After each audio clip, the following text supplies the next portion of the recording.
Bonjour, voici un tuto pour vous expliquer le fonctionnement de Teams. Donc une fois qu'on est connecté sur la page d'Office 365, on a ici tous les outils Microsoft Office 365 et nous allons cliquer sur l'onglet Teams. Donc là, Teams va s'initialiser et il va nous proposer deux options pour pouvoir fonctionner. Soit on peut télécharger l'application Windows et à ce moment-là on travaillera en dur, soit on peut utiliser l'application web et là on sera en ligne. Les deux reviennent au même, vous aurez la même interface. Ici je vais utiliser l'application en ligne. Donc ici on se retrouve dans l'équipe. C'est un onglet qui est sur la gauche de Teams. Et ici l'équipe, puisque j'ai pris un compte élève de BTS et l'équipe BTSA 1 2020-21. Je vais cliquer dessus. Et ici je suis dans le canal général. Ce canal me permet par exemple, en cliquant sur Nouvelle conversation, de pouvoir chatter, discuter avec d'autres étudiants ou avec les professeurs. Il est important de comprendre que tout le monde verra les messages. On peut aussi, par ce même biais, démarrer une visio, ici appelée réunion, ou si une visio est déjà démarrée, on peut la rejoindre, toujours en cliquant ici, elle apparaîtra à ce moment-là. Ici, ce qui nous intéresse, c'est qu'on va aller voir les cours de l'élève, donc c'est dans bloc-notes de classe.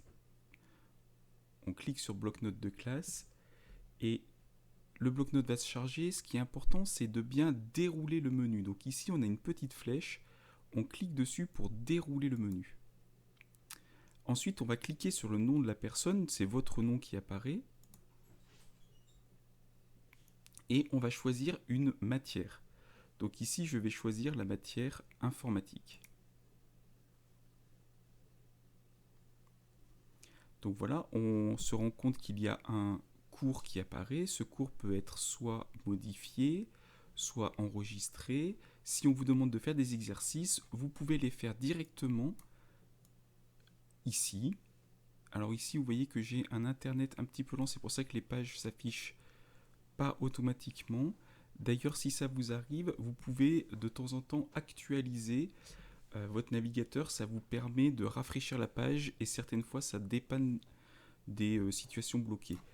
Donc si je double-clique, je peux écrire et tout est en enregistrement automatique. Il n'y a rien à faire, pas besoin d'enregistrer, ça se fait tout seul et ça restera, le professeur pourra le voir. Donc voilà pour le bloc-notes de la classe. Bien sûr, on peut naviguer entre les différentes matières, changer de matière, faire son travail, etc. Dans les onglets ici, il y a un autre onglet qui est intéressant, c'est l'onglet calendrier. Donc dans l'onglet calendrier, on va retrouver les différentes visios qui sont déjà programmées par les professeurs. Et donc on aura juste à cliquer dessus pour pouvoir les accepter ou les refuser et pour pouvoir y participer. Ce qui est pratique, c'est que comme ça, on a une vision d'ensemble de sa semaine de travail lorsqu'il y en aura. Ici où on est en vacances, il n'y a pas de visio qui sont prévus. Voilà, les autres onglets nous serviront assez peu pour l'instant. Après, on verra s'il y a des choses qui peuvent être intéressantes, notamment les devoirs qui peuvent être donnés par ici. On peut les déposer, les récupérer en tant que professeur. Voilà, en espérant que ceci vous sera utile.